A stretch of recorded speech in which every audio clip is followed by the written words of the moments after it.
Hello everyone, welcome back to my YouTube channel. My name is Mukesh and I am a data analyst. इस video में जो है मैं एक बहुत ही इंपॉर्टेंट टॉपिक के बारे में डिस्कस करने वाला हूं बिकॉज मेरे पास बहुत सारे डीएम्स आते हैं कि सर हमने डेटा एनालिटिक्स से related SQL, power BI, Tableau और एक्सेल ये सारे टूल्स पढ़ लिए बट स्टिल अभी 6 मंथ 7 मंथ और उससे ज़्यादा टाइम भी उन्होंने स्पेंड कर लिया बट उनके सलेक्शंस नहीं हो रहे हैं और कईयों के केस में तो इंटरव्यू कॉल्स ही लाइनअप नहीं हो रहे हैं। तो this is the common thing which I can see कि बहुत सारे लोगों में ये जो है वो फेस कर रहे हैं। तो इस वीडियो में मैं आपको ऐसी 5 बातें बताने वाला हूँ जिन चीज़ों को आप अपनी प्रोफाइल में अगर फिक्स कर लेते हैं तो definitely you will able to receive the interview call. And personally ये सारे चीज़ें जो है मैंने भी मेरी प्रोफाइल के अंदर अप्लाई करी थी जब मैं जो है ट्रांजिशन कर रहा था being a mechanical engineering background to the data analytics background. तो सबसे पहले आपको क्या करना पड़ता है कि आपने टूल सीख लिया। First you need to learn the tool but you don't need to focus only for the specific tool, you need to focus the business thinking also. अब मेरा यहाँ पर मतलब है बिजनेस थिंकिंग से, अगर लेट्स से आपने पावर बीआई में कोई रिपोर्ट बनाई है, टैबलू में रिपोर्ट बनाई है, तो सिर्फ टूल की नॉलेज होना इंपॉर्टेंट नहीं है आज की डेट में। रिक्रूटर ये भी समझने की कोशिश करेंगे या वो जानने की कोशिश करेंगे कि आपने एक्चुअली में अगर कोई बिजनेस प्रॉब्लम सॉल्व करी है तो उसमें आपका क्या कंट्रीब्यूशन है।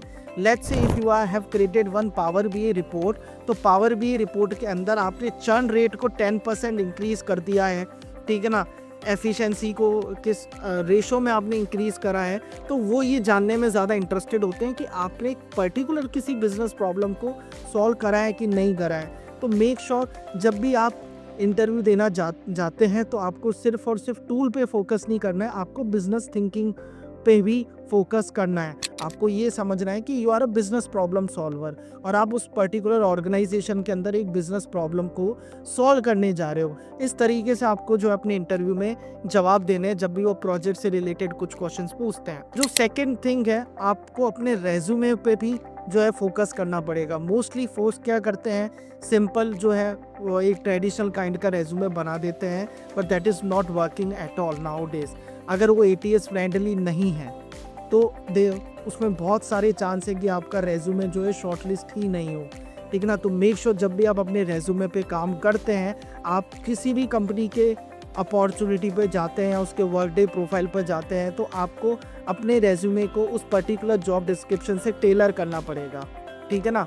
जो जो कीवर्ड्स आप उस पर्टिकुलर जॉब डिस्क्रिप्शन के अंदर देख रहे हो वो कीवर्ड आपको अपने रेज्यूमे में मेंशन करने पड़ेंगे, ताकि जब भी आप अपने रेज्यूमे को अप्लाई करोगे तो आपका रेज्यूमे उस पर्टिकुलर जॉब डिस्क्रिप्शन से मैच हो और चांसेस ज़्यादा हो आपके शॉर्टलिस्टेड होने के।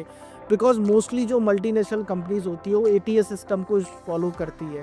It is just like a applicant tracking system. अगर आपका रेज्यूमे उस पर्टिकुलर सिस्टम के अंदर ऑप्टिमाइज नहीं है तो वो एक तरीके से इनविजिबल की तरह ट्रीट होता है, विजिबिलिटी उसमें शो ही नहीं होती है अगर आप अपने रेज्यूमे में वो कीवर्ड्स नहीं डालते हो, ठीक है। तो नंबर 3 जो कि बहुत इम्पॉर्टेंट है, मेक श्योर अगर आप अपने आप को लिंक्डइन पे विजिबिलिटी के फॉर्म में शो करते हो, यानी कि आपकी प्रोफाइल जो है विजिबल होनी चाहिए। क्योंकि आज की डेट में अगर आप अपने रेज्यूमे को किसी भी रिक्रूटर को शेयर करते हो या किसी कंपनी की वेबसाइट पर अप्लाई करते हो तो वो सबसे पहले आपकी विजिबिलिटी भी चेक करते हैं कि आपने ऑनलाइन अभी क्या कंट्रीब्यूशन दिया है। तो मेक श्योर अगर आप लिंक्डइन पे प्रोफाइल बनाते हो तो ऐसा नहीं आपने प्रोफाइल बना के लीव इट कर दिया, आपको उसमें अब प्रॉपर अपनी विजिबिलिटी को शेयर करना है, अपने प्रोजेक्ट्स को शेयर करना है, आपको अपनी लर्निंग को शेयर करनी है। तो मेक श्योर अगर लेट्स से आप 7 या 8 मंथ से जॉबलेस भी हो बट आप कंटिन्यू उस कम्युनिटीज़ में अपना जो है लर्निंग को शेयर कर रहे हो, अपनी स्किल्स को शेयर कर रहे हो, अपने प्रोजेक्ट्स आपने डाल रखे, इंगेजमेंट आप दिखा रहे हो, ठीक है ना। तो उससे भी एक रिक्रूटर के जो है कॉन्फिडेंस आता है कि ठीक है एटलीस्ट पिछले 5 से 6 महीने में ये पर्सन कुछ तो कर रहा है डेटा एनालिटिक्स से रिलेटेड। सो विजिबिलिटी जो है ऑनलाइन होना, if you are visible online so that is giving very huge advantage for your profile also. साथ में आपको अपने गिटहब प्रोफाइल पे भी जो है काफ़ी काम करना रहेगा। जो भी प्रोजेक्ट्स आप बनाते हो मेक श्योर वो सारे प्रोजेक्ट्स आपके गिटहब पे अपलोड होने चाहिए और उसी गिटहब प्रोफाइल का लिंक आपको अपने लिंक्डइन पे भी डालना है, क्योंकि अल्टीमेटली जब भी रिक्रूटर के पास रेज्यूमे जाता है तो वो यही देखता है कि आपने क्या क्या प्रोजेक्ट्स बना रखे हैं, और प्रोजेक्ट्स देखने के लिए वो गिटहब ओपन करेगा।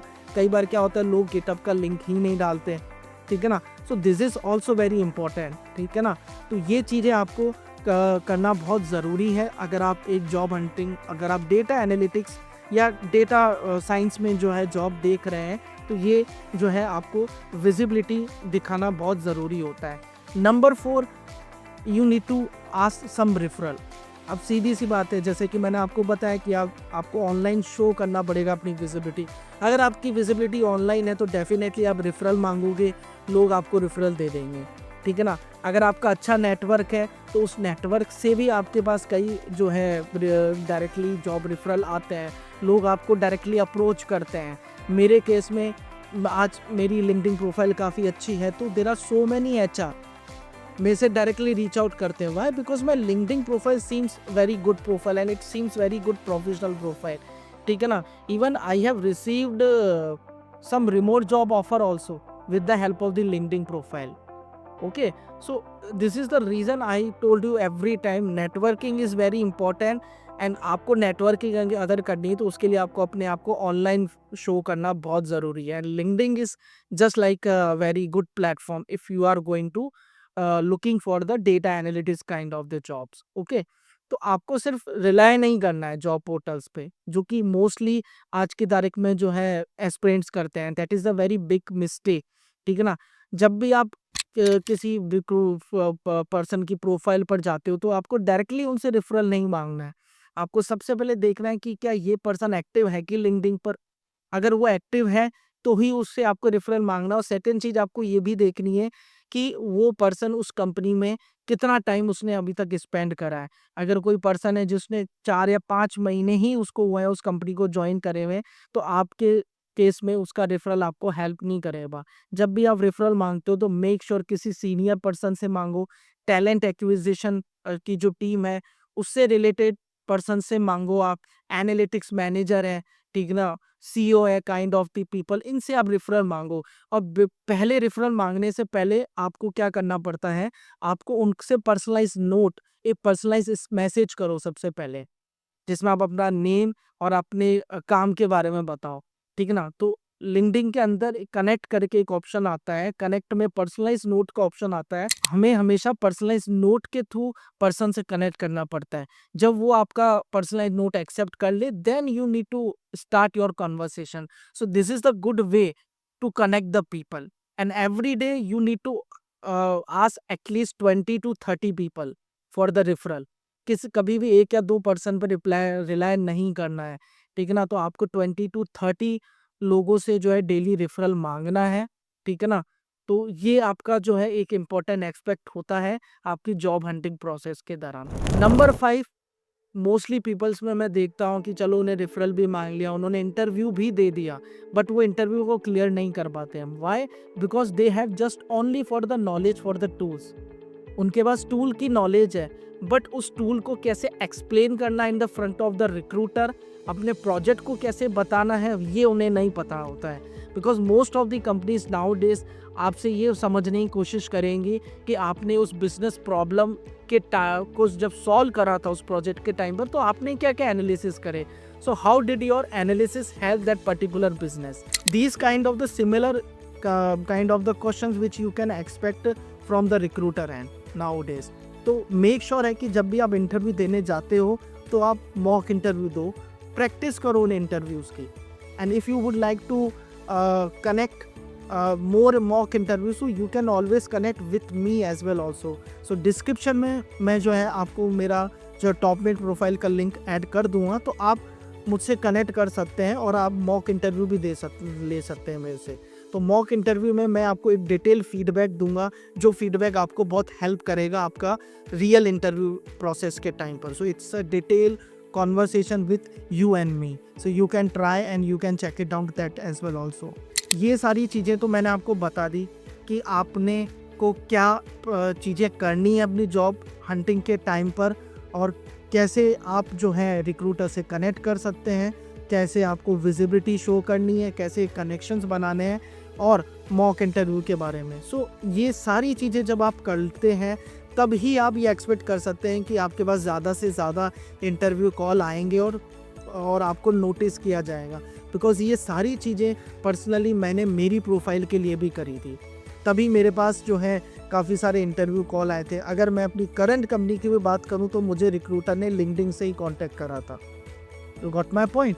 So that's why this is very important information which currently I am giving you. I hope this video is helpful for you, and if you can file, this is gonna very helpful for you. So don't forget to subscribe my YouTube channel, like my YouTube channel, and share your network.